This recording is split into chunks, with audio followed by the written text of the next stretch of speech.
Bienvenue sur cette session d'initiation aux variables.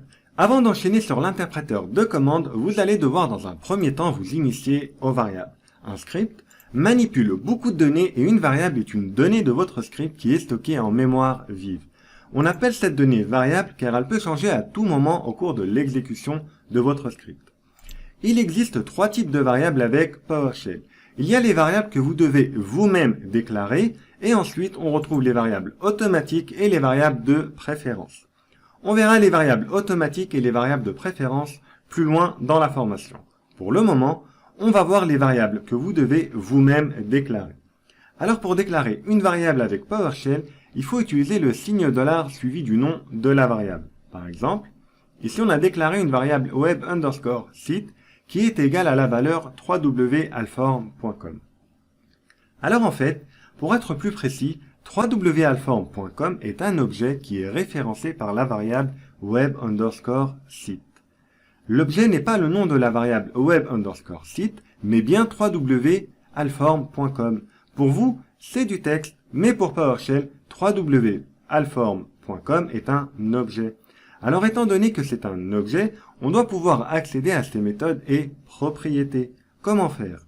Eh bien, étant donné que la variable web_site référence l'objet www.alform.com, on devra donc faire appel au nom de la variable qui référence notre objet pour pouvoir accéder aux propriétés et aux méthodes.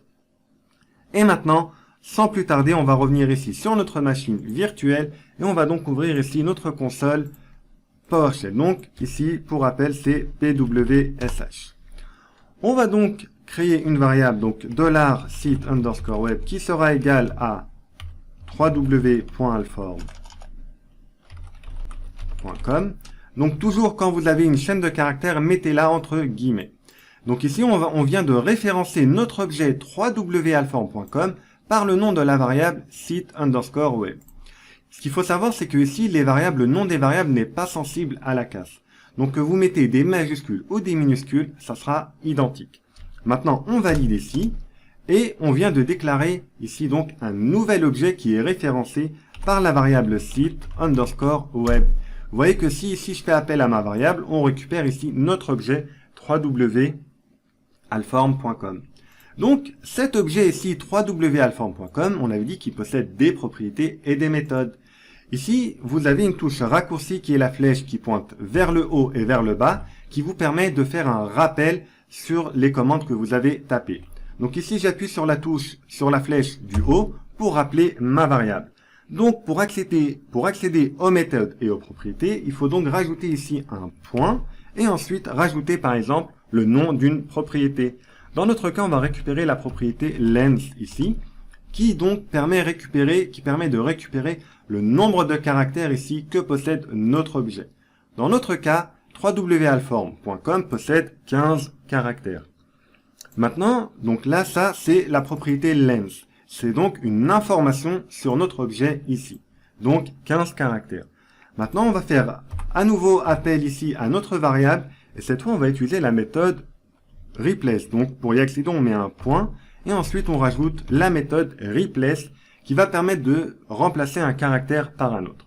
On va mettre ici des parenthèses, et ici, on va mettre entre guillemets le caractère qu'on souhaite remplacer. Donc, on va remplacer le com, virgule des guillemets, et ici, on va dire par quel caractère on souhaite remplacer le com. Ici, on va dire qu'on souhaite le remplacer par fr. Donc, qu'est-ce qui va se passer? On valide ici avec la touche entrée, et donc là, vous voyez que ici, alform.com n'est plus alform.com, mais alform.fr. Par contre, ici, PowerShell n'a pas modifié ici notre variable, mais a créé un nouvel objet qui possède la valeur www.alform.fr. Si je fais appel ici à nouveau à ma variable site_web, vous voyez ici qu'on est toujours en .com. Ce qui prouve que ici, PowerShell n'a pas modifié notre objet, mais a créé un nouvel objet avec une nouvelle valeur ici. Puisque ici, quand on fait appel à nouveau à notre variable, on obtient donc notre valeur d'origine ici. Si vous souhaitez modifier définitivement la valeur de votre objet, vous allez ici taper le nom de votre variable site_web est égal à $site_web.replace. Et donc, on utilise ici la même méthode et on remplace le com par le fr. Et on valide avec la touche entrée. Et là, donc, vous voyez, PowerShell nous renvoie rien. Mais il a bien modifié la valeur de notre objet ici. Si on appelle à nouveau notre variable site_web, vous voyez que notre objet ici a bien été modifié. Donc, dans ce cas, on n'a pas créé de nouvel objet, mais on a modifié notre objet. Alors, ce qu'il faut savoir, c'est que les données ont un type. Vous pouvez avoir des données de type chaîne de caractères ou des types entiers. Vous inquiétez pas, on reviendra plus en détail sur les types de données dans la formation avancée. Pour le moment, je vais vous montrer qu'on peut utiliser ici une méthode. Donc, si je rappelle ici ma variable qui référence donc mon objet www.alform.com, je vais utiliser la méthode ici getType. Et je vais mettre une parenthèse ouvrante et fermante. Retenez bien que quand vous utilisez une méthode, vous aurez toujours des parenthèses ouvrantes et fermantes, contrairement aux propriétés ici. Vous comprendrez pourquoi lorsqu'on passera au programme perfectionnement. Si je valide ici, vous voyez que ici la console me renvoie donc le type de données qui est ici donc string. Donc on a affaire à une chaîne de caractères. On reviendra ici sur ces différentes propriétés lorsqu'on passera au programme perfectionnement. Maintenant, si vous souhaitez vider votre variable, eh bien vous faites appel à votre variable site_web qui sera égale à la variable automatique $nul. On valide avec la touche entrée. Et là, maintenant, si je rappelle ma variable, vous voyez que maintenant, elle est vide. Donc, la variable $nul permet tout simplement de donner une valeur nulle à notre variable. Donc, maintenant, si vous souhaitez déclarer un entier, par exemple, si je fais âge égale 10, là, on vient de déclarer un entier. Si je fais âge point la méthode getType, donc vous voyez également avec la touche de tabulation, vous avez la possibilité de faire ce qu'on appelle une autocomplétion. Par exemple, ici, je fais get t et je fais l'autocomplétion et vous voyez que PowerShell ici me complète ici la commande. Je ferme ici la parenthèse et je valide ici. Vous voyez que ici PowerShell nous renvoie donc que ici on a une donnée de type int32. C'est donc ici un entier. Maintenant, si on remet ici notre variable entre guillemets et qu'on relance notre méthode getType ici, vous voyez que ici on a maintenant une donnée de type chaîne de caractères. Pourquoi? Eh bien tout simplement parce que tout ce qui se trouve ici entre chaîne de caractères sera considéré par PowerShell comme étant donc une chaîne de caractères. Si c'est un entier, ça sera considéré comme une chaîne de caractères.